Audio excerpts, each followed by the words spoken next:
Welcome to Kenton Teaches. Enjoy the video. In this video, I will show how to make whipped cream at home with Amul fresh cream.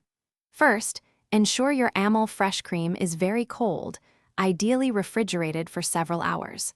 For best results, place your mixing bowl and beaters in the freezer for about 15 to 20 minutes. This cold environment is crucial for achieving stiff peaks.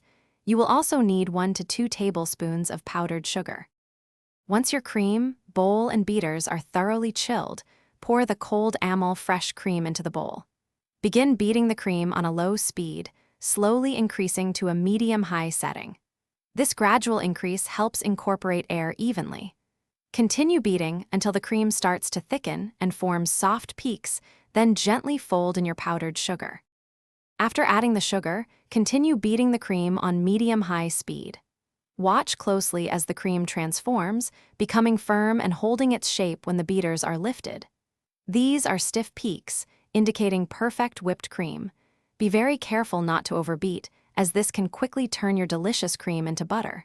The whole process typically takes about 5 to 7 minutes. Your freshly made Amul whipped cream is now ready to enjoy. For best results, serve it immediately with your favorite desserts, fresh fruits, or a warm beverage. If you have any leftovers, store them in an airtight container in the refrigerator for up to 2 days. Remember, for more great tips and deals, check the description below. Also, there's a fantastic book linked there that could truly change your perspective on personal finance, so be sure to take a look. Thanks for watching. Please subscribe if this video was helpful.